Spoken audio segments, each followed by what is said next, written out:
안녕하십니까. 안녕하세요.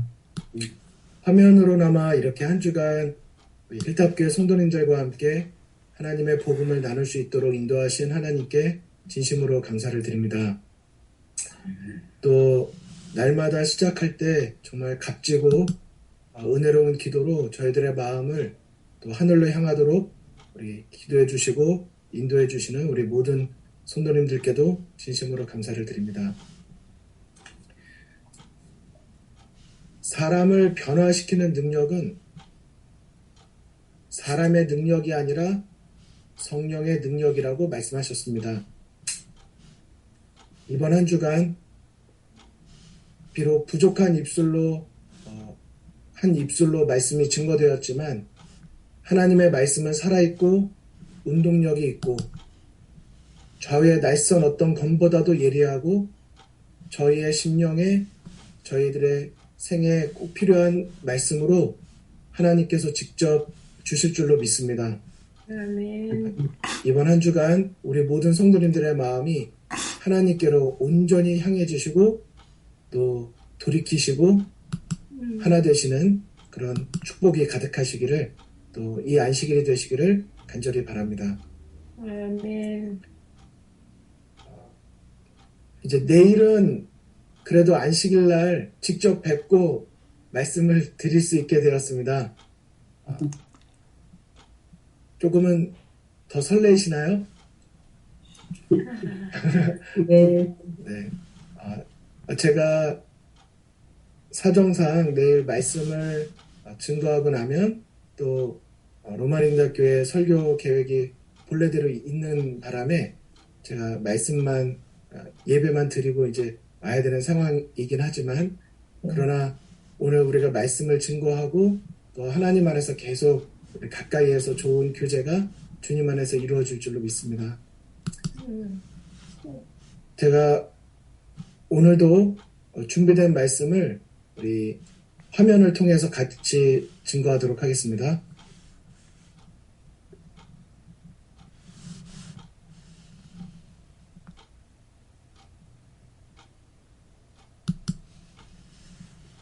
주 안에 있는 나에게 딴 근심 있으랴, 우리 제목으로 말씀을 나누고 있는데요. 우리 주제 성경절 다 함께 읽도록 하시겠습니다. 시작.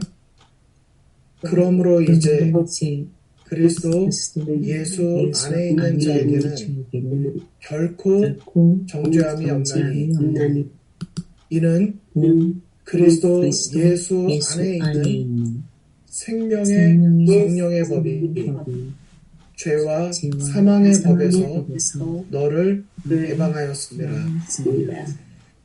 로마서 8장 1절로 2절의 말씀입니다.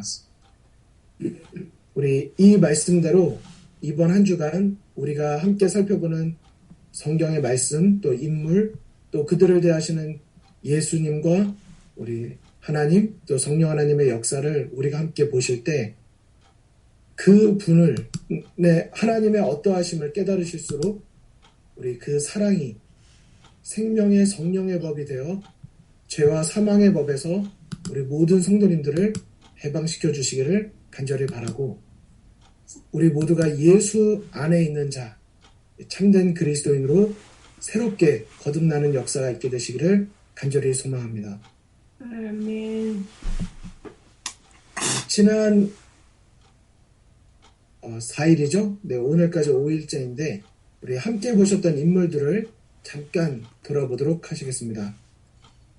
우리는 요나를 보면서 이기심과 불순종으로 영적 시력을 잃었던 요나의 모습을 통하여 우리 자신도 혹 영적 시력을 잃고 있지 않은지를 돌아보셨습니다.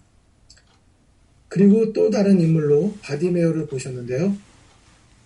비록 육신의 눈은 감았었지만 믿음으로 시력을 회복하고 구원을 얻게 된 바디메오를 우리가 같이 보시면서 우리도 연약하고 부족하지만 예수님이 필요하기 때문에 우리도 예수님께 나아갈 수 있는 희망을 함께 보셨습니다.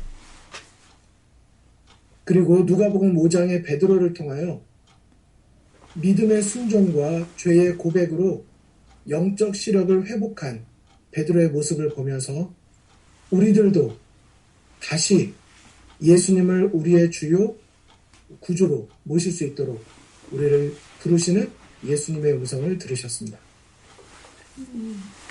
셋째 날 탕자의 비유를 통하여 다함이 없는, 그리고 아버지의 변함이 없는 사랑 때문에 다시 아버지께로 돌아온 탕자를 보면서 오늘도 우리를 기다리고 계시는 하늘 아버지의 사랑을 변함없는, 우리의 어떠함과 관계없이 항상 한결같으신 그 기다리시는 아버지의 사랑을 함께 보셨습니다. 아멘. 어제는 저희가 누구에 대해서 공부하셨죠? 야고보서. 야고보서의 저자는 누구일까를 살펴보시면서 만일 그가 예수님의 형 야고보라면 야고보서 1장 1절의 기록이 얼마나 감동스러운 성경절인가 같이 살펴보셨습니다. 그러면서 예수의 형 야고보에서 주 예수 그리스도의 종으로 변화된 야고보를 살펴보셨습니다. 원래 야고보라면 예수님 앞에 주자 붙이는 게 정말 싫었을 거예요. 그리고 예수 다음에 그리스도라고 말하기는 더더욱 싫었을 것입니다. 부정하고 싶었을 거예요. 그리스도는 메시아라는 뜻입니다. 그리고 주 예수 그리스도라고 말한다 하더라도 정말 붙이기 싫었던 말이 있었습니다. 그 말이 바로 종이라는 말이었습니다. 그저 그가 주장하고 싶었던 건 나는 예수의 형이라는 것이 그가 주장하고 싶었던 것이었습니다. 그러나 성령 하나님의 역사로 예수님의 변함없는 친절과 긍휼과 사랑으로 또 그분의 십자가의 은혜로 변화되어서 그는 스스로가 주 예수 그리스도의 종이라는 고백을 하게 되는 것을 보았습니다. 우리는 이런 인물들을 보시면서 서로의 이 인물들이 각기 다른 인물들이지만 같은 신앙의 모습들을 우리가 중복해서 살펴볼 수가 있었습니다. 그리고 그런 모습 가운데서 바로 우리 자신들의 모습도 보실 수 있었습니다. 이들은 모두 하나님의 변함없는 사랑과 예수 그리스도의 무한하신 은혜와 성령 하나님의 변화시키시는 선한 능력과 역사 안에서 믿음의 승리를 얻었습니다. 하나님께서는 이제 우리 믿음의 발걸음을 바른 길로, 우리 영적 시력을 회복으로, 우리 신앙을 성수로 인도하여 우리를 다시 하나님의 자녀로, 주 예수 그리스도의 종과 사명자로, 그리고 무엇보다 예수 안에 있는 자로 구원하여 주시기를 갈망하고 계십니다. 여러분, 이 사실을 믿으십니까? 또 이 역사가 여러분과 저의 오늘의 신앙이 되기를 원하시면 우리 함께 아멘으로 하나님께 영광 돌려주시기를 간절히 바랍니다. 아멘. 아멘. 저는 오늘 이와 같은 갈망을 가지신 우리 힐탑교회 성도님들과 함께 엘리야의 심령과 사명으로라는 제목으로 그런 우리들의 마음에 역사하신 하나님의 사랑을 여기서 끝내는 것이 아니라 어떻게 앞으로 유지하는 것이 아니라 어떻게 자라나는 살아있는 정말 성화되는 그런 삶으로 인도될 수 있는지 그 비결을 우리 엘리야의 복음을 통하여 함께 나누어 보시도록 하시겠습니다. 우리가 엘리야 그러면 생각나시는 아마 크게 생각나는 장면이 아마 세 장면 정도가 있으실 거라고 생각이 듭니다. 첫 번째 장면은 불말과 불병거를 타고 하늘로 승천하여 올라가는 엘리야가 기억이 나실 것입니다.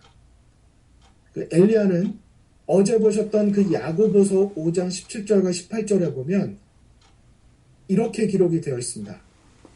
엘리야는 우리와 성정이 같은 사람이로되 저가 비 오지 않기를 간절히 기도한즉 3년 6개월 동안 땅에 비가 아니오고 다시 기도한즉 하늘이 비를 주고 땅이 열매를 내었느니라 라고 말씀하시면서 엘리야는 첫 번째 우리와 성정이 같지만 같은 기도의 사람이었다는 사실을 우리가 알 수가 있습니다.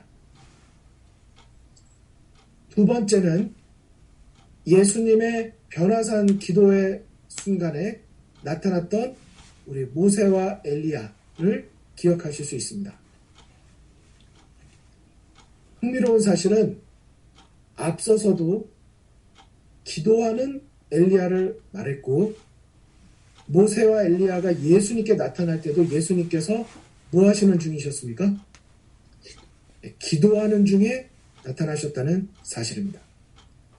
마태복음 17장 1절로 5절에 보면 예수님께서 저희 앞에서 변형되셔서 그 얼굴이 해같이 빛나며 옷이 빛과 같이 휘어지셨는데 엘리야가 나타납니다. 그리고 예수로 더불어 말씀을 나누는 모습을 말씀하고 있습니다. 베드로가 너무 그것이 좋아서 초막 셋을 짓되 하나는 주를 위하여 하나는 모세를 위하여 또 하나는 엘리야를 위하여 짓겠다고 말을 합니다.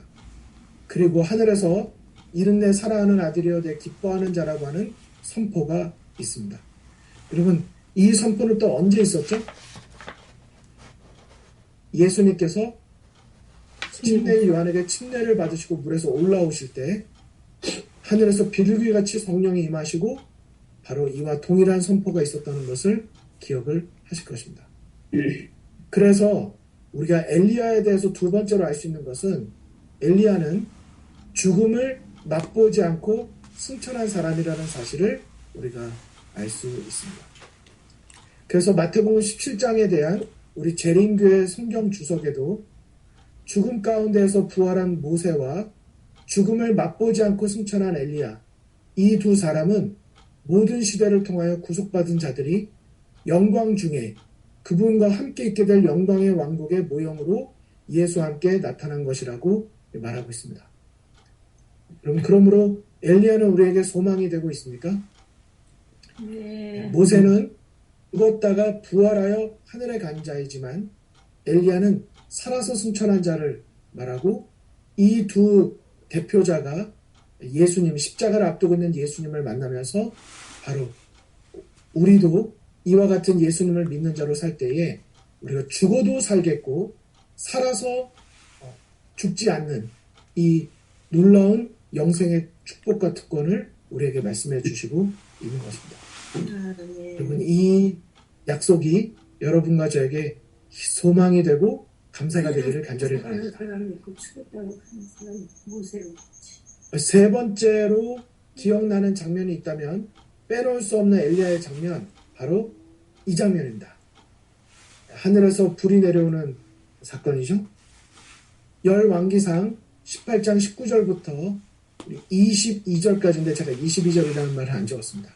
22절까지에 보시면 이 바알의 선지자 450인과 아세라 선지자 400인 도합 850대 1로 엘리야가 싸우는 장면이 나옵니다. 너희가 어느 때까지 둘 사이에서 머뭇머뭇 하려느냐? 여호와가 만약 하나님이면 그를 쫓고 바알이 만약 하나님이면 그를 쫓을지니라 라고 하는 선포를 하게 됩니다. 그래서 우리가 세 번째로 알 수 있는 엘리야는 정말 죽음을 무릅쓰고 담대히 기별을 전한 선지자인 것을 저희가 알 수가 있습니다. 자, 그런데 이와 같은 엘리야를 통하여 바로 오늘을 살아가고 있는 오늘 우리가 특별히 그리스도인으로 재림성도로 살아가는 여러분과 저에게 주는 매우 중요한 정말 예수 안에 머무는 삶을 살 수 있는 특별한 기별을 전해주고 있습니다. 거기에 대한 질문을 제가 4가지로 준비하였습니다. 첫째, 엘리야는 왜 갑자기 아합 왕 앞에 나타나 가뭄을 선포했는가? 둘째, 나만 홀로 남았거늘 이라고 담대히 외쳤던 엘리야는 왜 도망가서 숨었는가? 셋째, 말라기 선지자가 예언한 선지 엘리야는 누구인가? 넷째, 엘리야의 제자죠. 엘리야 다음의 선지자인 엘리사는 두려움에 떠는 그의 사환의 눈을 어떻게 뜨게 하였는가? 참고로 엘리사는 엘리야의 영감을 받은 선지자인 것으로 저희가 알고 있기 때문에 제가 엘리야를 다룬다고 했지만 엘리사까지 포함을 시키게 되었습니다. 자, 이 네 가지 질문에 대한 우리가 답을 오늘 화면을 통해서 또 성경절을 통해서 우리가 같이 보도록 하시겠는데요. 조금 내용이 계속적으로 좀 바쁘게 또 좀 많은 양을 다루고는 있지만 장 목사가 이걸 하나하나 준비하느라 얼마나 수고했을까 이렇게 불쌍히 여기시는 마음으로 끝까지 집중해 주시면서 같이 보시면 이 네 가지 질문 속에 담겨져 있는 그 비밀들이 바로 여러분과 제가 예수 안에 있는 자로 살아갈 수 있는 놀라운 비밀이 있다는 것, 감추인 보화를 같이 찾아보도록 하시겠습니다. 먼저 첫 번째입니다. 엘리야는 그 출신이 명확하게 성경에 기록되어 있지 않습니다. 어느 날 갑자기 엘리야는 아합 왕 앞에 나타나서 내가 말하지 않으면 우로가 있지 않겠다, 비가 있지 않겠다라고 선포를 합니다. 왜 갑자기 그렇게 나타났을까요? 이미 많은 성도님들께서 알고 계시겠지만 우리 한번 성경을 통해 다시 한번 확인해 보도록 하겠습니다. 열왕기상 17장 1절로 5절에 보면 길르앗에 우거하는 자 중에 디셉 사람 엘리야가 아합에게 고하되 나의 섬기는 이스라엘 하나님 여호와의 사심을 가리켜 맹세하노니 내 말이 없으면 수년 동안 우루가 있지 아니하리라 라고 엘리야가 아합 왕 앞에 나타나 선포합니다. 그럼 질문 드리겠습니다. 길르앗은 이 디셉 사람 엘리야 그랬는데 이 길르앗은 아주 시골 산속이라고 합니다. 그래서 엘리야는 무슨 어디에서부터 나서 이렇게 출처가 누구의 아들이고 이런 게 특별히 기록되어 있지 않습니다. 어느 날 갑자기 툭 하고 튀어나옵니다. 여러분, 엘리야가 갑자기 왜 이렇게 나타나게 되었을까요? 그 힌트가 열왕기상 17장 1절 바로 앞에 있는 열왕기상 16장에 기록되어 있습니다. 자, 여기 30절부터 34절을 보실까요? 오므리의 아들 아합이 그 전에 모든 사람보다 여호와 보시기에 악을 더욱 행하였고 시돈 사람 왕 엣바알의 딸 이세벨을 아내로 들이고 바알을 섬기고 바알을 위하여 단을 쌓았습니다. 이 아합 왕은 아주 악한 왕이었는데 심히 이스라엘 하나님 여호와의 노를 격발시켰습니다. 이 지도자가 이렇게 타락을 하니까 그 나라도 운영도 백성들도 같이 타락을 하게 됩니다. 그런데 그 다음 34절에 보니까 마지막 절에 이런 말씀이 나옵니다. 그 시대에 베델 사람 히엘이 여리고를 건축하였는데 저가 그 터를 쌓을 때에 맏아들 아비람을 잃었고 그 문을 세울 때에 말제 아들 수굽을 잃었으니 여호와께서 눈의 아들 여호수아로 하신 말씀과 같이 되었더라라고 말했습니다. 여러분, 베델 사람 히엘이라는 사람이 여리고를 건축을 하였습니다. 터를 쌓을 때 맏아들을 잃고 문을 세울 때 말제 아들을 잃게 됩니다. 이것이 엘리야로 하여금 더 이상 가만히 있지 못하고 아합 왕 앞에 나아가게 만드는 계기가 됩니다. 이것이 무슨 계기가 될 수 있을까요? 베델 사람 히엘이 여리고성을 건축하기 시작할 때 엘리야는 아주 정말 깨어서 정말 이런 역사가 이루어질 것인지 그렇지 않은 것인지를 아주 면밀히 살펴보게 됩니다. 그 이유는 바로 여호수아 6장에 있는 사건 때문인데요. 아시는 바대로 여호수아가 이스라엘 백성과 함께 요단강을 건너 여리고 성을 무너뜨리게 된 사건을 우리가 다 잘 알고 계십니다. 여호수아 6장 20절에 보면 결국 제사장들이 나팔을 불고 성벽이 무너져 내리게 됩니다. 그리고 그 다음에 이런 말씀이 선포가 됩니다.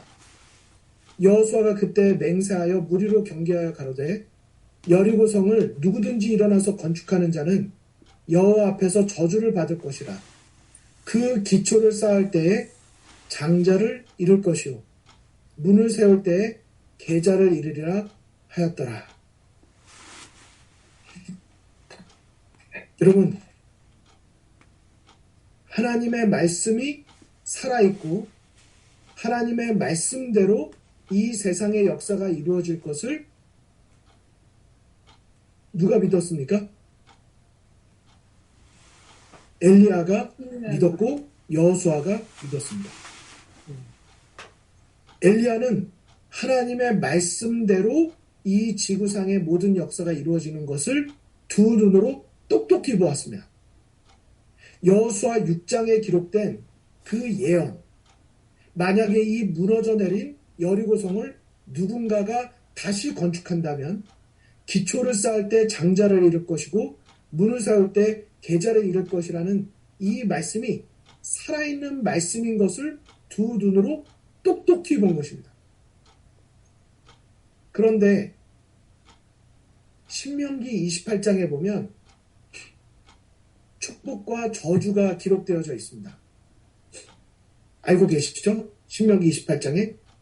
그런데 신명기 28장 1절과 2절에 보면 내 하나님 여호와의 말씀을 삼가 듣고 내가 오늘날 내가 명하는 그 모든 명령을 지켜 행하면 모든 민족 위에 뛰어나게 하실 것이라. 여호와의 말씀을 순종하면 이 모든 복이 내게 임할 것이다. 그러면서 말씀하시기를 어떤 복이 있을 것인가? 여호와께서 너를 위하여 하늘의 아름다운 보고를 열으사 내 땅에 때를 따라 비를 내리실 것이라고 모세를 통하여 이미 말씀을 하셨습니다. 꼬리가 되지 않을 것이다. 머리가 될 것이다. 좌로나로 치우치지 않고 다른 신을 따라 섬기지 아니하면 이와 같이 될 것이라고 말씀하셨습니다.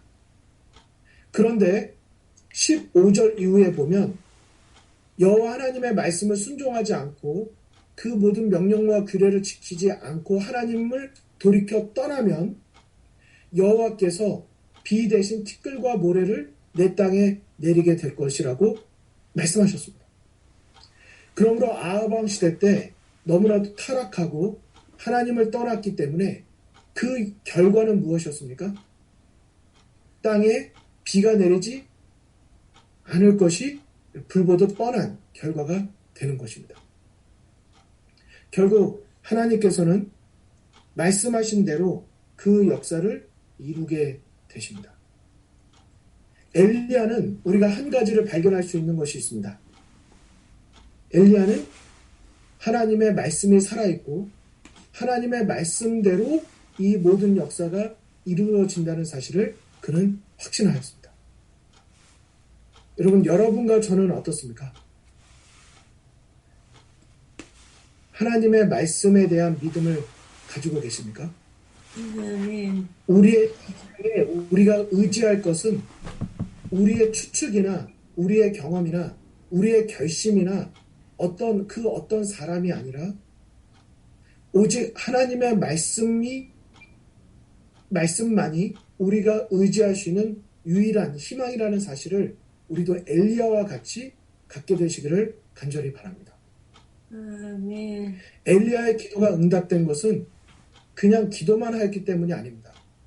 하나님의 약속의 말씀에 대한 믿음을 가지고 기도를 드렸기 때문이었던 것입니다.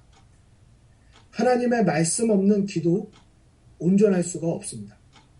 하나님의 약속이 먼저 있고 그 다음에 우리의 믿음이 있는 것입니다. 지금까지 보셨던 요나, 바디메오, 또 베드로, 야고보, 여러분 모두를 보십시오.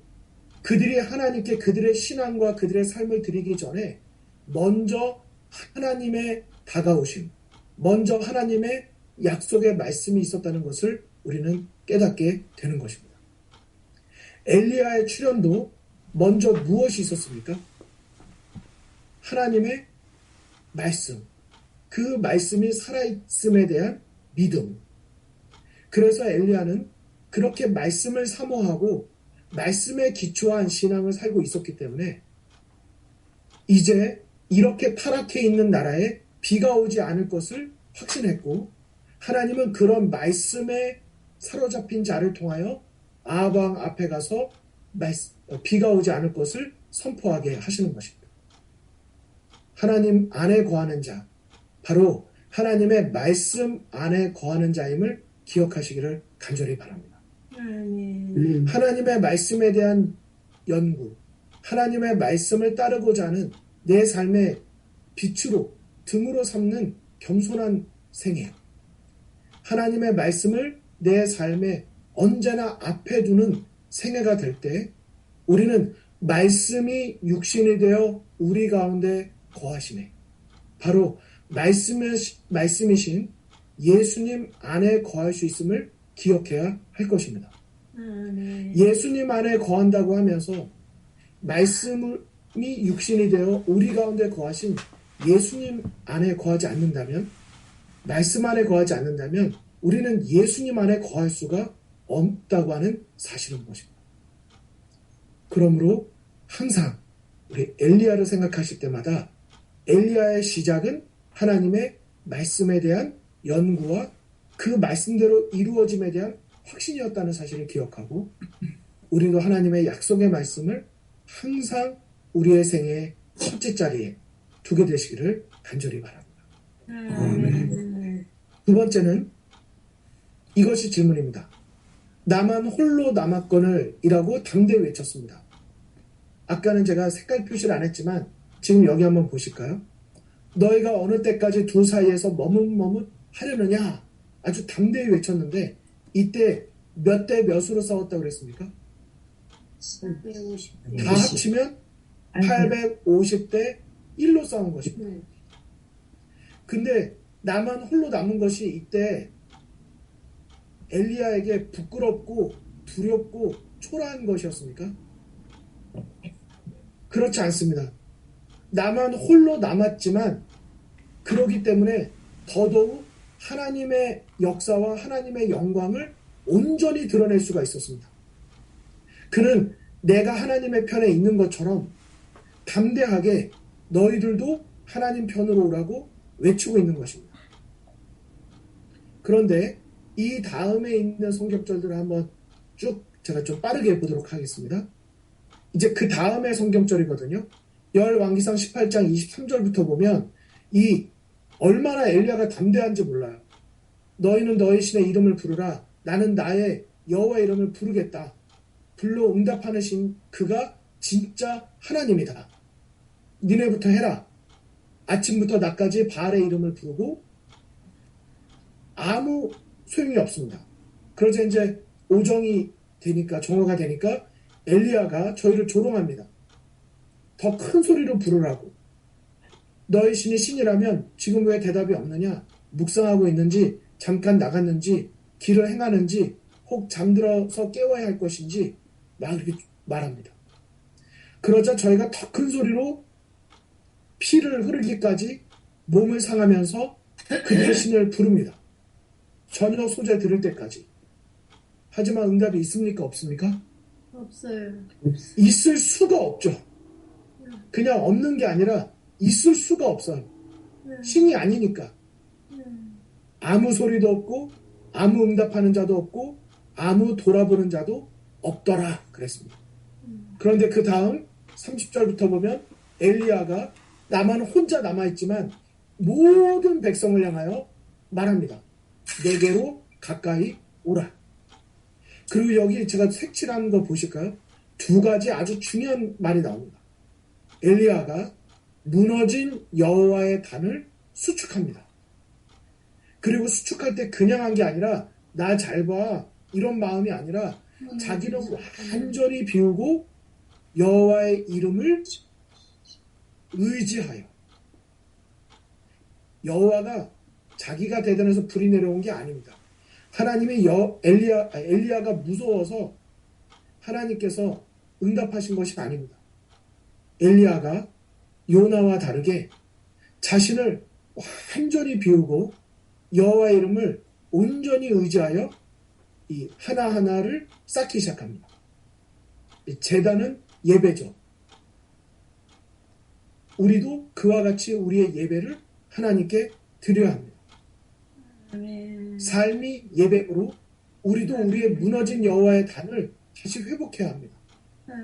우리의 가족 예배도 회복해야 되고, 무엇보다 마지막 시대에 안식일 예배도 회복해야 합니다. 무너진 여호와의 단을 수축하고 여호와의 이름을 의지하여 한돌 한돌 우리의 예배를 다시 회복시켜 나가야 하는 것입니다. 결국 물이 단으로 두루 흐르고 도랑에도 물이 가득하도록 물을 뿌리죠. 근데 선지자 엘리야가 뭐라고 그 다음 기도를 드립니까? 주께서 이스라엘 중에서 하나님이 되심과 내가 주의 종이 됨과 내가 주의 말씀대로 이 모든 일을 행하는 것을 오늘날 알게 하소서. 자, 지금까지 이 성경 내용을 잘 알고 계셨더라도 아마 지금 성경절을 다시 보시면 이런 내용이 있었구나라는 걸 새롭게 보게 되실 것입니다. 엘리야가 그냥 불 내려주소서 기도한 게 아닙니다. 하나님 되심, 내가 주의 종이 됨, 야고보도 그랬죠? 베드로도 그랬죠?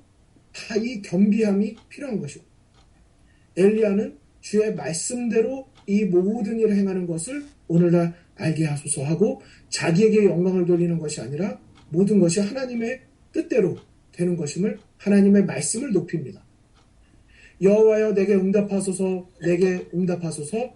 이 백성으로 주 여호와는 하나님이신 것과 주는 저희의 마음으로 돌이키게 하시는 것을 알게 하옵소서.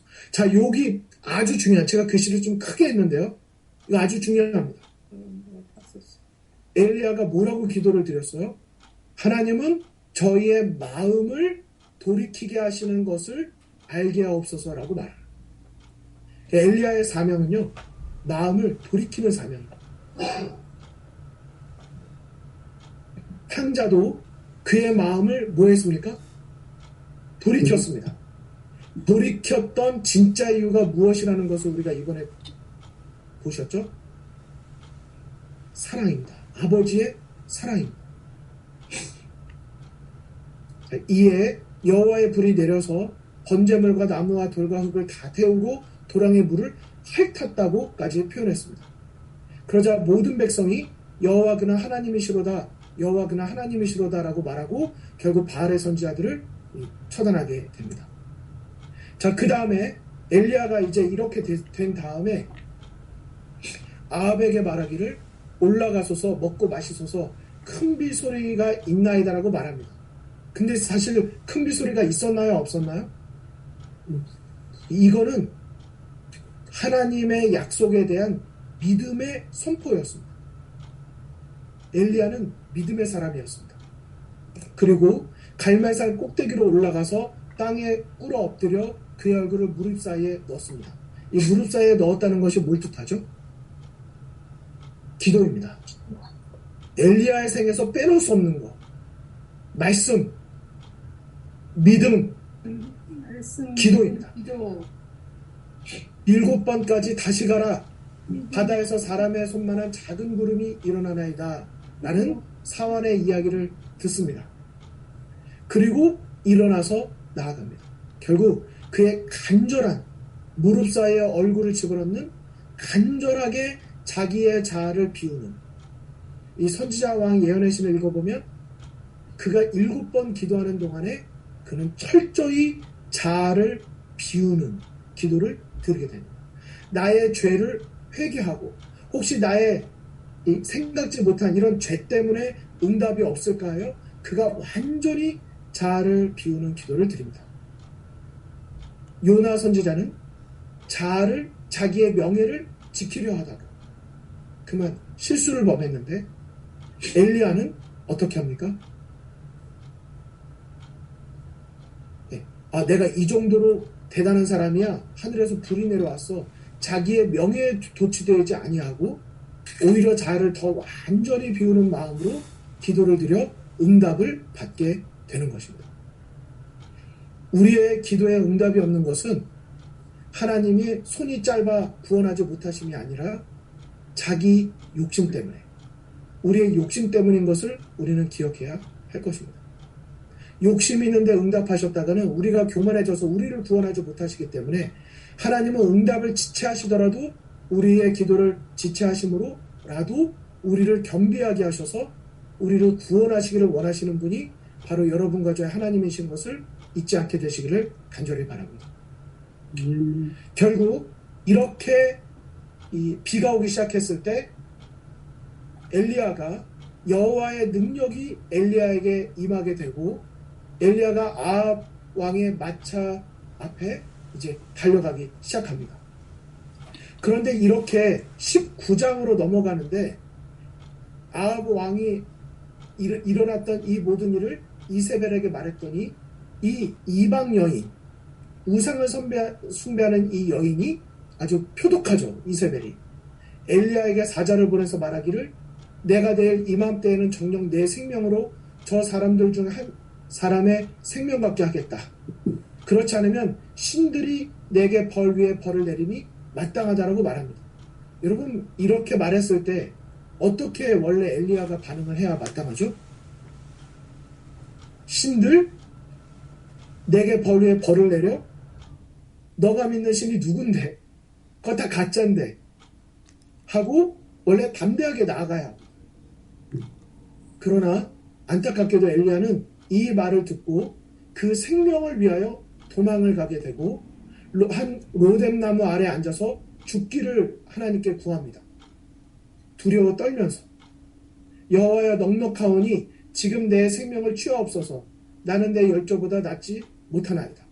내가 막 불내리게 하고 이랬지만 나 사실 다른 열조와 다를 게 하나도 없습니다. 라고 말하면서 그가 잠듭니다. 피곤해 지쳐 잠이 들죠. 천사가 어루만지면서 그를 일어나 먹으라고 합니다. 그리고 구운 떡과 물 한 병 마시고 또 잠들어요. 그러자 다시 와서 또 어루만집니다. 자, 여기 어루만지는 천사의 모습을 보십시오. 일어나서 먹으라. 내가 길을 이기지 못할까 하노라. 따뜻하게 위로와 격려를 해줍니다. 그러자 일어나서 먹고 마시고 그 식물의 힘을 의지하여 40주 40야를 행합니다. 이거 누구의 모습과 비슷합니까? 예수님의 40일의 그 광야에서의 기도와 참 비슷한 모습입니다. 결국 하나님의 산 호렙에 머물게 되죠. 그리고 하나님께서 그에게 말씀하십니다. 굴 속에 들어가 숨어있는 그를 찾아가 말씀하세요. 내가 어찌하여 여기 있느냐. 그러자 내가 만군의 여호와의 하나님 여호와를 위하여 열심히 특심하오니 그리고 오직 나만 남았거늘 저희가 내 생명을 찾아 취하려 하나이다라고 낙심 가운데 고백을 합니다. 이게 오직 나만 남았거늘이란 말이 아까 어디에서 봤던 말입니까? 갈멜산 꼭대기에서 850대 1로 싸울 때 했던 말하고 똑같은 말이에요. 여호와의 선자는 오직 나만 남았거늘 이렇게 말했던 그가 이제 굴 속에 숨어가지고 오직 나만 남았다고 말하면서 괴로워하고 두려워하고 있는 모습입니다. 여기 여호와를 위하여 열심히 특심했다 그랬는데 여호와를 위하여 열심을 내다보면 하나님을 열심히 섬기던 자들도 이렇게 한순간 낙담이 되고 한순간 너무 무너질 때가 있습니다. 사실 우리가 조심해야 될 때가 언제냐면 어떤 전도회라든지 연말 기도주일이라든지 어떤 안식일이라든지 이런 특별한 날을 준비할 때는 우리가 긴장하고 깨어서 하나님을 의지해요. 그런데 그런 이벤트나 행사나 뭐가 끝나고 나면 사단은 그때를 기다렸다가 그때 우리를 방심하게 만들고 넘어뜨리고자 하는 거죠. 여러분 여기 오직 나만 남았다고 이렇게 한순간 도망가 버리고 낙심에 빠진 이 엘리야, 왜 이렇게 되었을까요? 뭐가 문제였을까요? 저는 대학생 시절에 지금 돌아가신 신계훈 목사님께 그 테이프를 제가 대학생 때 듣다가 이 부분에 대한 그 원인을 배우게 되었습니다. 그때 신계훈 목사님께서 언급하신 성경절이 무슨 성경절이었는가? 제가 아까 색칠하지 않고 지나갔었는데 바로 열왕기상 19장 1절로 5절 중에 이 4절에 있는 내용입니다. 저가 이 형편을 보고 일어나 그 생명을 위하여 도망갔다. 엘리야가 뭘 보았습니까? 이세벨의 말이 들렸을 때 뭘 보았다고 되어 있어요? 자기가 처한 처지와 형편을 보았어요. 자기를 선지자로 부르신 하나님을 보고 하나님의 약속을 보고 그가 믿음으로 섰어야 되는데 하나님을 바라보기를 실패하고 형편과 처지를 바라보기 시작할 때 그의 믿음은 흔들리고 낙심 가운데 빠지게 되었다고 하는 사실인 것입니다. 여러분 한번 따라해 주실까요? 신앙은 시선 싸움이다. 시선 싸움. 이 사실을 꼭 기억하시기 바랍니다. 신앙은 시선 싸움입니다. 내가 옆 사람을 바라보면 교만해지든지 낙담되든지 둘 중에 하나입니다. 내가 환경을 바라보면, 형편을 바라보면 똑같이 그렇게 되는 거예요. 하지만 우리가 예수님의 십자가를 바라보고 오직 예수님을 바라보면 우리에겐 언제나 희망이 시작된다는 사실을 기억하시기를 간절히 바랍니다. 역대하 20장에 보면 여호사밧 왕의 이야기가 나오는데 여호사밧이 두려워하여 여호와께로 낯을 향하여 간구합니다. 모압 자손과 암몬 자손들이 쳐들어왔거든요. 그 두려울 때 여호사밧은 여호와께로 그의 얼굴을 향하여 간구하고 여호와께 도우심을 구합니다. 그는 자기의 처지를 보는 것이 아니라 자기의 처지를 있는 그대로 여호와께 기도를 통하여 말씀드립니다. 여기 뭐라고 되어 있습니까? 이 큰 무리를 우리가 대적할 능력이 없고 어떻게 할 줄도 알지 못하옵고, 마치 어린아이가 아버지에게 그의 부모에게 의지하듯이 여호사밧 왕이 나는 어떻게 해야 될 줄 모르겠다, 나는 이걸 싸워 이 능력도 없다고 말하면서 오직 주만 바라보나이다 라고 고백을 합니다. 그러면서 엘리야처럼 몸을 굽혀서 얼굴을 땅에 댑니다. 여러분 여기 엘리야도 그랬고 여호사밧도 그랬고 몸을 굽혀 얼굴을 땅에 댄다, 여호와 앞에 엎드려 경배한다, 이것이 무엇입니까? 이건 완전한 굴복을 의미합니다. 자기를 완전히 십자가에 못 박고 오직 여호와를 의지하는 것을 말합니다. 빈손 들고 앞에 가, 이거 있잖아요. 영어로는 surrender이라고 말합니다. surrender. 완전히 항복하는 거예요. 그렇게 됐을 때 그러면서 여호사밧이 말합니다. 너희는 너희 하나님 여호와를 신뢰하라. 그리하면 견고히 서리라.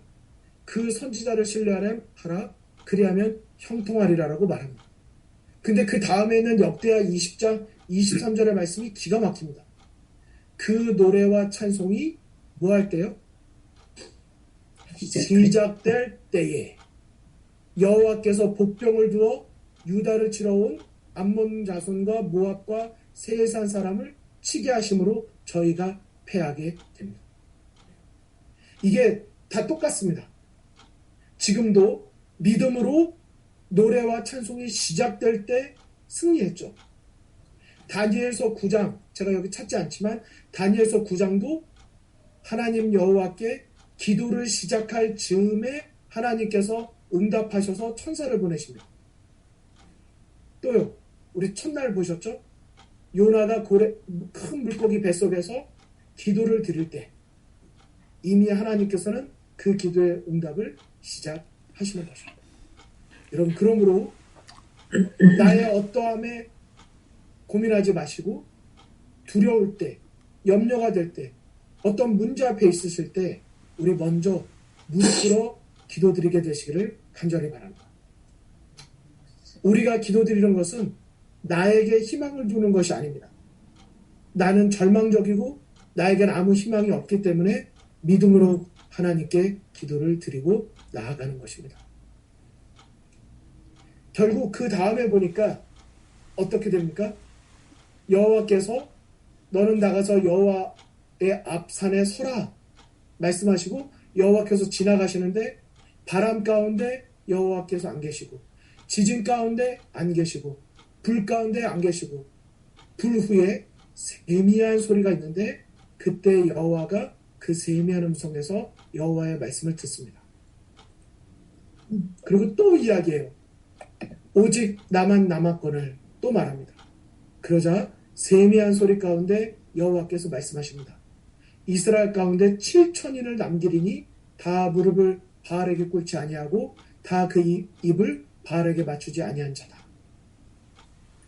혼자가 아님을 말씀해 주십니다. 여러분, 우리가 때때로는 큰 바람에, 큰 지진에, 큰 불에 하나님이 있을 것처럼 생각하고 하나님을 만나고 하나님의 음성을 들으려면 우리가 어떤 대단한 이벤트가 있어야 된다고 생각하지 않으십니까? 복음교육자 256쪽에 보면 구주께서는 하늘 아버지와 조용히 교통하실 수 있는 고요한 산을 좋아하셨다라고 말씀하셨습니다. 우리 힐탑교회 성도 여러분, 예수님의 모본을 따라 우리가 하나님의 만날 수 있는 비결은 우리가 조용히 교통할 수 있는 세미한 음성을 들을 수 있는 우리가 시간을 구별하고 하나님께 우리의 마음을 드리는 그때임을 우리 기억하시고 우리 첫 번째 엘리야는 말씀의 사람이었다는 것, 두 번째 결국 엘리야가 믿음으로 큰 일을 이루었다 할지라도 그가 결국 낙심되고 넘어졌는데 그것은 그의 시야에서 시선을 예수님께 두지 못하고 형편에 두었을 때이고 거기서 회복될 수 있었던 것은 그가 세미한 음성을 들을 때였음을 기억하시기를 간절히 바랍니다. 결국 우리가 믿음의 생활을 하다 보면 넘어질 때가 있고 하지만 우리가 말씀과 함께 기도를 통하여 회복되고 일어설 수 있다는 사실을 우리가 꼭 기억하게 되시기를 간절히 바랍니다. 세 번째입니다. 말라기 선지자가 예언한 선지 엘리야는 누구인가 그랬습니다. 말라기 4장 마지막 절 4절과 5절에 보면 보라 여호와의 크고 두려운 날에 이르기 전에 내가 선지 엘리야를 너에게 보내리니 그가 아비의 마음을 자녀에게로 돌이키게 하고 자녀들의 마음을 그들의 아비에게로 돌이키게 하리라. 돌이키지 아니하면 두렵건대 내가 와서 저주로 그 땅을 칠까 하노라 라고 말씀하면서 이 말라기 선지자의 예언이 끝나고 신구약 중단기 400년이 시작이 됩니다. 질문 드리겠습니다. 보라 여호와의 크고 두려운 날 그랬는데 여호와의 크고 두려운 날은 언제이고 그런 날이 이르기 전에 올 선지 엘리야는 누구일까요? 도대체 아비의 마음을 자녀에게로 돌이키고 자녀의 마음을 그들의 아비에게로 돌이키는 이 선지 엘리야의 사명은 누가 감당해야 되는 일일까요? 첫 번째는 말라기 선지자의 예언은 이중의 예언이었는데요. 첫째는 예수님의 초림을 뜻합니다. 이 땅에 예수님께서 성육신 하실 때를 말하고 있는 것입니다. 그러면 예수님 성육신 하시기 전에 누가 와야 돼요? 선지 엘리야가 와야 돼요. 우리가 지금까지 열왕기 상과 열왕기 하에서 본 그 엘리야가 부활한다는 뜻이 아니라 그 엘리야가 했던 사명, 그 일을 감당할 선지 엘리야가 예수님 초림 때에 와야 된다 이 말입니다. 누구일까요? 요한, 침례 요한. 네, 우리 모두 잘 알고 계시죠? 여기 지금 보시면 예수님을 가리켜 침례 요한이 이렇게 손을 가리켜 말하고 있는 장면이 나옵니다. 여기 침례 요한과 함께 두 제자가 있는데 우리가 이번에 화요일날 공부하셨죠? 이 두 제자가 누구였습니까?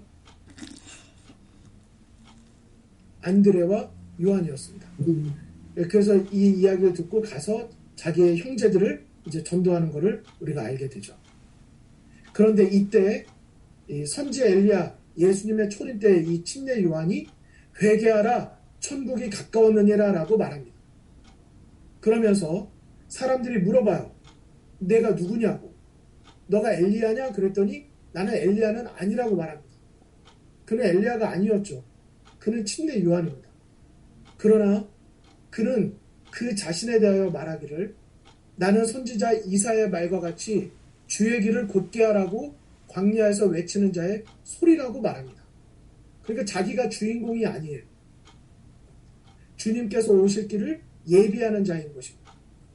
그래서 요한복음 1장 25절로 30절에 보면 내 뒤에 오시는 그이라 나는 그의 신들매 풀기도 감당하지 못하겠노라 라고 말하면서 예수님을 가리켜 보라 세상죄를 지고 가는 하나님의 어린 양이라고 말합니다. 이는 내 뒤에 오는 사람이지만 나보다 먼저 계신 분이라고 말하면서 예수님이 성육신하신 하나님이신 것을 분명하게 선포합니다. 그러면서 이렇게 말한 것이 이 사람을 가리킴이라 라고 예수님에 대하여 선포를 합니다. 그런데 이렇게 예수님을 가리켜 하나님의 어린 양으로 말했던 침례 요한까지도 그가 감옥에 들어가서 죽을 상황이 되니까 그의 믿음이 좀 흔들립니다.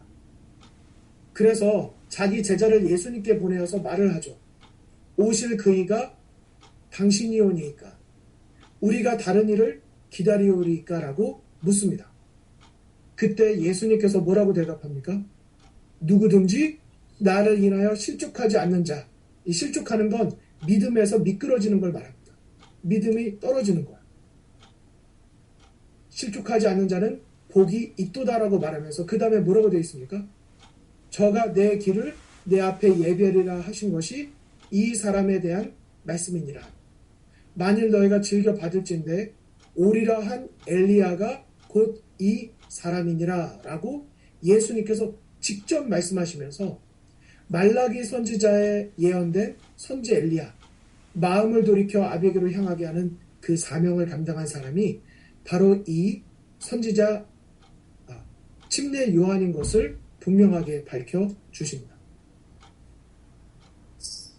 그렇다면 예수님의 재림 때 있을 선지 엘리야는 누구일까요?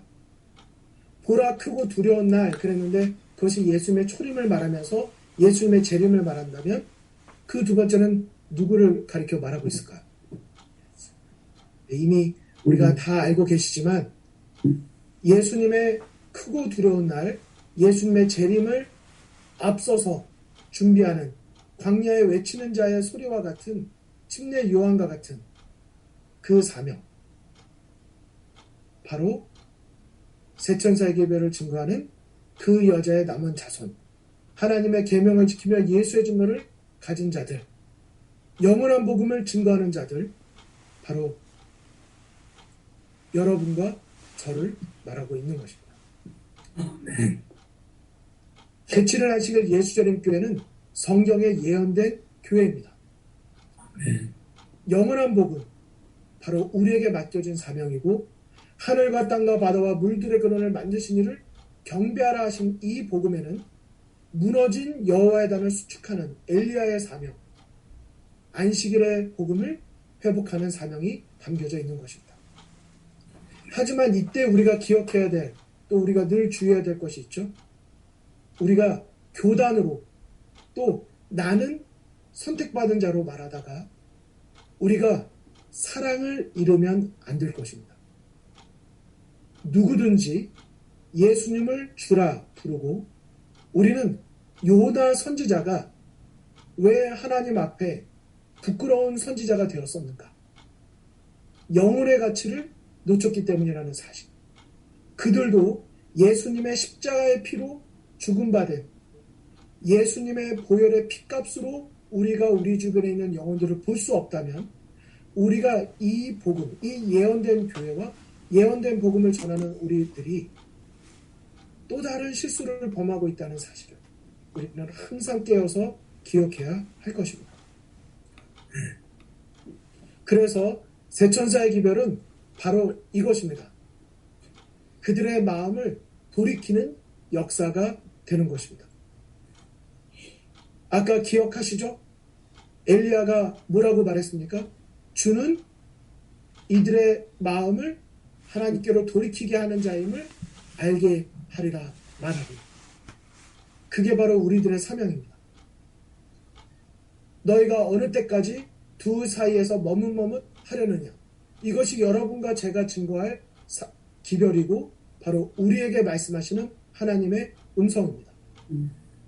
내가 차든지 더없든지 하기를 원하노라. 이 모든 것이 다 같은 맥락에 같은 말씀드린 것입니다. 요나, 베드로, 그리고 엘리야 다 같은 사명이고 다 같은 말씀이 되는 것입니다. 오늘 하나님께서는 여러분과 저에게 말씀하십니다. 내가 사랑하는 자를 책망하여 징계하노니 내가 열심을 내라 회개하라. 우리에게 이런 사명이 있는 것 아는 것 중요하지만 우리에게 더 중요한 것은 이건 우리의 힘으로 되는 것이 아니고 우리의 능력으로 되는 것이 아닙니다. 오직 여호와의 신으로 되는 것입니다. 그러므로 여호와의 능력이 이 변화시키는 능력이 있으므로 우리가 예수님을 내 마음에 모시고 내가 예수님 안에 거할 때 그런 우리를 사용하셔서 이루어지는 역사이지 내가 나의 힘과 어떤 노력과 능력으로 하나님을 위하여 내가 무엇을 한다고 생각할 때는 우리가 결코 하나님의 온전히 손에 들려진 도구가 될 수 없음을 기억해야 할 것입니다. 마지막입니다. 엘리사는 두려움에 떠는 그의 상원의 눈을 어떻게 뜨게 하였는가? 여러분 다 잘 아시는 내용이시죠? 엘리야가 엘리사를 부르게 됩니다. 열왕기하 2장부터 있는 내용에 보면 그렇습니다. 그리고 8절부터 10절에 보면 엘리야가 겉옷을 취하여 말아 물을 치매 물이 이리저리 갈라지고 엘리야와 엘리사가 육지로 건너게 됩니다. 그리고 엘리야가 엘리사에게 이르되 나를 내게서 취하시기 전에 내가 내게 어떻게 할 것을 구하라 그랬더니 엘리사가 무엇을 구합니까? 당신의 영감이 갑절이나 내게 있기를 원한다라고 구하게 됩니다. 그러더니 한순간 하나님께서 호련히 불수레와 불말들을 통하여 두 사람을 격리하고 엘리야가 회오리 바람을 타고 하늘로 승천하게 됩니다. 그리고 엘리야의 몸에서 떨어진 그 겉옷을 가지고 엘리사도 물을 쳤더니 동일한 역사가 이루어지게 됩니다. 엘리야의 하나님 여호와는 어디 계시냐고 물었을 때 하나님께서는 그와 함께 계시는 역사를 보여주시게 됩니다. 결국 엘리야의 영감이 엘리사 위에 머물렀다는 것을 그 생도들이 증거하게 됩니다. 그런데 열왕기하 6장에 넘어가서 보면 오늘 마지막으로 보려고 하는 장면이 여기 나옵니다. 아람 왕의 마음이 번뇌하였어요. 왜요? 뭔가 공격하려고 이렇게 저렇게 계획을 짜보면 어떻게 알고 요리조리 다 피하고 거기에 대한 해답을 다 갖고 있는 것입니다. 그래서 어떻게 이렇게 될 수 있느냐고 물었더니 그 신복 중에 하나가 말하기를 오직 이스라엘 선지자 엘리사가 왕이 침실에서 하신 말씀이라도 이스라엘 왕에게 구하고 있기 때문에 우리가 어떻게 할 수 없다라고 말을 합니다. 그러자 왕이 가서 엘리사를 잡아야 되겠다고 생각을 하고 엘리사가 어디 있는지 알아보게 했더니 도단에 머물고 있다는 사실을 알게 됩니다. 그러자 왕이 어떻게 하죠?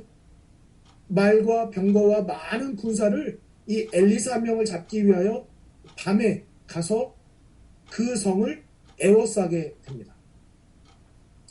하나님의 사람의 그 수종드는 자가 일찍이 일어나서 나가보니 군사와 말과 병거가 성을 에워쌌습니다. 그러자 그 사환이 뭐라고 엘리사에게 가서 말합니까? 아, 내 주여, 우리가 어찌하리까? 라고 말을 합니다. 여러분, 여기 내 주여, 우리가 어찌하리까? 라는 고백 속에서 이번 한 주간 우리가 보셨던 인물들 가운데 어떤 음성들이 또 들리지 않으십니까? 황자가 내가 여기서 줄여 죽는구나 라고 했던 그 목소리도 들리고요. 베드로가 주여 나를 떠나서서 나는 죄인으로소이다 라고 하는 음성도 들리고요. 방금 전에 보셨던 여호사밧, 나는 어떻게 할 줄 모르겠다라고 말했던 그런 정말 연약하여 어찌할 줄 모르는 그런 고백들이 들리는 것입니다. 그런데 이 다음에 나오는 성경절이 성도 여러분 무엇입니까? 오늘 마지막으로 보려고 하는 말씀인데요. 엘리사가 말합니다. 뭐 하지 말라고 말합니까? 두려워하지 말라. 두려워하지 말라. 우리와 함께한 자가 저와 함께한 자보다 많다라고 말을 합니다. 근데 이렇게 말을 한 것으로는 이 엘리사에게 보이는 것이 엘리사의 사환에게는 보이지가 않아요. 그러면 그 다음에 엘리사가 어떻게 하였습니까?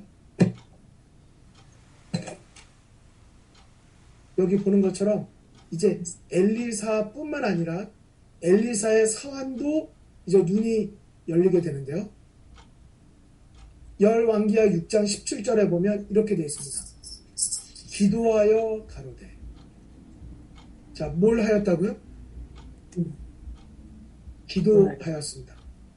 여호와여 원컨대 저의 눈을 열어서 보게 하옵소서. 이 말 보니까 엘리사의 사환은 눈이 어떻게 되어 있었습니까? 닫혀 있었습니다. 이걸 우리의 표현으로 뭐라고 말해요? 영적 시력을 잃고 있었던 것입니다. 그러자 여호와께서 그 사환의 눈을 여시매. 눈을 여는 건 누가 하실 수 있는 일입니까? 여호와께서 여시는 거예요. 그러나 우리 편에서 해야 될 것이 있습니다. 무엇입니까? 기도입니다. 기도하면 여호와께서 영적 시력을 회복시켜 주시고 영적인 눈을 열어주시는 것입니다. 저가 보니 불말과 불병거가 산에 가득하여 엘리사를 둘렀다라고 말합니다. 자, 여기서 제가 퀴즈 하나 잠깐 드리도록 하겠습니다. 퀴즈 드리기 전에 여기 보니까 맨 마지막 뭐라고 되어 있습니까? 엘리사를 둘렀더라 라고 되어 있습니다. 자, 여기서 깜짝 퀴즈 하나 드리겠습니다. 바로 이 위기의 순간에 엘리사가 불렀을 찬미는 무엇일까요? 이 위기의 순간이란 것에 힌트를 드리면 엘리사를 둘렀더라 라고 되어 있습니다. 뭐가 두르고 있었습니까? 여호와의 불말과 불병거. 인간의 눈으로 볼 때는 뭐가 두르고 있었어요? 적군이 나를 다 둘러싸고 있었잖아요. 그러니까 엘리사가 적군의 이 병거와 병사들 속에 안에 둘러 있었거든요. 그런데 영적인 시력을 열고 보니까 여호와의 불말과 불병거가 엘리사를 둘렀고 있다는 사실입니다. 이 순간에 엘리사가 불렀을 찬미는 무엇일까요? 주 여호와의 천사들. 주 여호와의 천사들이 나를 둘러. 네, 그것도 맞습니다. 그 안에 있는 나에게 땅된 심쓰랴. 감사합니다. 이때 불렀을 찬미는 엘리사와 엘리사의 사환이 함께 불렀을 찬미가 367장 주 안에 있는 날개라고 저는 생각을 합니다. 왜요? 둘렀잖아요. 그 안에 있잖아요. 주 안에 있는 나에게 딴 것이 있으랴. 그 두려움이 변하여 내 기도 되었고 전날의 한숨 변하여 내 노래 된 것입니다. 내 주는 자비하셔서 늘 함께 계시고 내 궁핍함을 아시고 늘 채워주시는 분이 하나님이십니다. 내 주와 맺은 언약은 영 불변하시니 그 나라 가기까지는 늘 보호해 주신다라는 고백을 할 수 있는 것이 아닐까 생각을 하는 것입니다. 결국 열왕기하 6장 18절에 보면 엘리사가 여호와께 무엇을 합니까? 기도를 드립니다. 제가 여기 표시한 색깔 넣은 것을 보십시오. 그 다음에 전쟁이 무슨 전쟁입니까? 저희 무리의 눈을 어둡게 하옵소서. 그랬더니 엘리사의 말대로 여호와께서 그들의 눈을 어둡게 하세요. 그 다음에 여호와여 이 무리의 눈을 열어서 보게 하소서. 그러니까 여호와께서 저희의 눈을 열어주십니다. 그리고 하나님이 저들을 완전히 다른 곳으로 이동하게 하시고 그들이 하나도 손댈 것 없이 하나님께서 알아서 해결해 주십니다. 이로부터 아람 군사의 부대가 다시는 이스라엘 땅에 들어오지 못하니라 라는 승리의 약속으로 말씀이 맞춰지게 되는 것입니다. 사랑하는 성도 여러분, 우리 아멘이십니까? 엘리야, 엘리사 그들의 생애에서 그들의 사역에서 빼놓을 수 없는 것이 바로 기도였습니다. 저들의 눈이 열릴 것인가? 아니면 그들의 영적 시력을 잃고 끝날 것인가? 야고보서 5장 17절 18절은 우리에게 다시 한번 이렇게 말합니다. 엘리야는 우리와 성정이 같은 사람이로되 저가 비 오지 않기를 간절히 기도한 즉 3년 6개월 동안 땅에 비가 아니오고 다시 기도한 즉 하늘이 비를 주고 땅이 열매를 내었느니라. 여러분, 엘리야는 우리와 성정이 같은 사람입니다. 간절히 기도하였을 때, 다시 기도하였을 때 하나님은 그들에게 비를 내려 주셨습니다.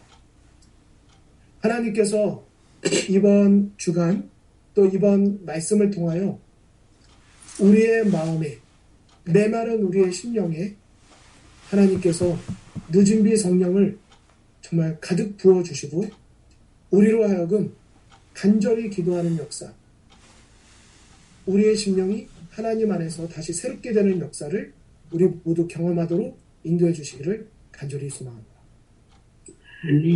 이번에 계속 읽었던 말씀인데요.